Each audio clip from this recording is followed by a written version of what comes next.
और मैं आपको यहां बता दूं, ना गवर्नमेंट है।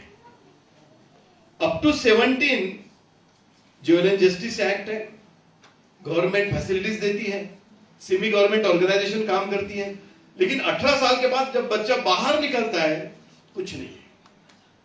और शायद हो सकता है कि तर्पण फाउंडेशन को भगवान ने ये जिम्मेदारी दी।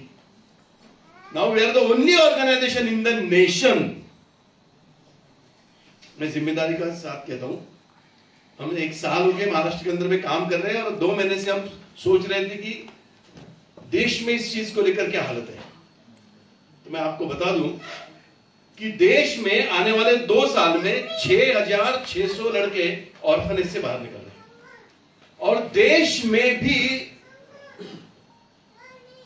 There is not a single organisation और NGO, even government is there, कोई नहीं है।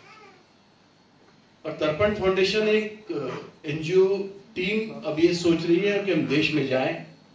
हम साल भर में बच्चों के लिए काम किए, हमने 120 बच्चों की फी भरी है, मिनिमम 4,800 रुपए से लेकर तो 70,000 रुपए तक।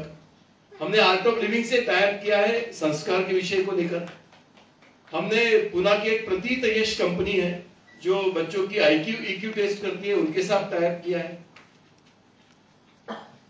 बच्चों का होलिस्टिक डेवलपमेंट कैसा हो सकता है, कम से कम 60 से 70 लोगों की साइकोलॉजिकल काउंसलर की टीम है। हमारे पास 68 डॉक्टर्स की टीम है जो है बच्चों के लिए काम करेगी। ऐसे सारे डायमेंशंस को लेकर हम बच्चों के बारे में सोच रहे हैं।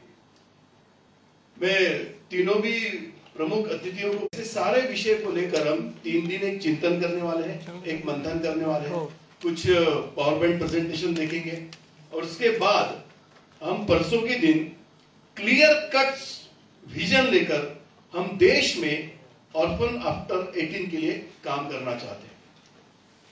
हम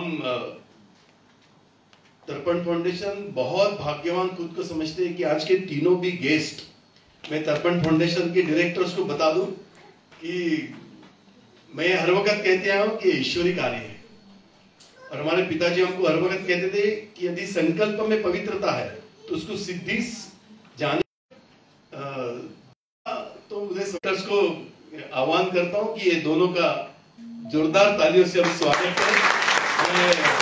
आप दोनों का और विक्रम जी का काफी विनम्र आभारी हूं। मैं ये मानता हूं कि तर्पण फाउंडेशन यह एक विजन लेकर, विजन इन एक्शन लेकर समाज के अंदर में काम कर रही है, लेकिन मेरी ये मान्यता है और मैं ये समझता हूं कि जब तक समाज के प्रबुद्ध लोग इस अभियान में नहीं आएंगे तब तक ये अभियान ज्यादा मैच्योर्ड नहीं होगा।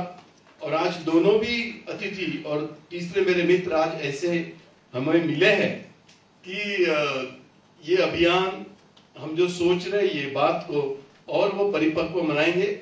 हम तो रवि जी ये गेम के नए प्लेयर हैं, आप काफी अनुभवी बंदे हैं, और आप भी, मैंने उनको कहा कि आप चार्टर्ड अकाउंटेंट हैं, तो मन के मन में मैं सोच रहा था कि कोई भी एनजीओ हो, बाकी कोई प्रोफेशन वाला हो ना हो, लेकिन चार्टर्ड अकाउंटेंट पक्का चाहिए भैया, इतना तो मैं समझ गया हूँ। लेकिन सालों से उनका काफी बड़ा एक्सपीरियंस रहा है, और केवल आर्थिक जगत में नहीं तो सामाजिक जीवन में भी उनका काफी योगदान रहा है। मैं दोनों का भी काफी विनम्र आभारी हूं।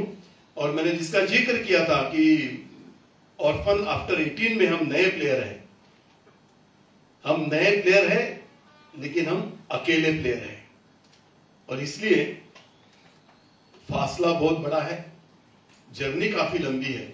हम साथ मिलकर काम करेंगे, और दोनों भी अतिथियों को मैं विनम्र प्रार्थना करता हूं कि आपका मार्गदर्शन, आपका गाइडेंस तर्पण फाउंडेशन के काम को और परिपक्व बनाएगा। आपने हमारे लिए समय निकाला, मैं तर्पण फाउंडेशन की ओर से तीनों का भी विनम्र आभारी हूं। बहुत बहुत धन्यवाद।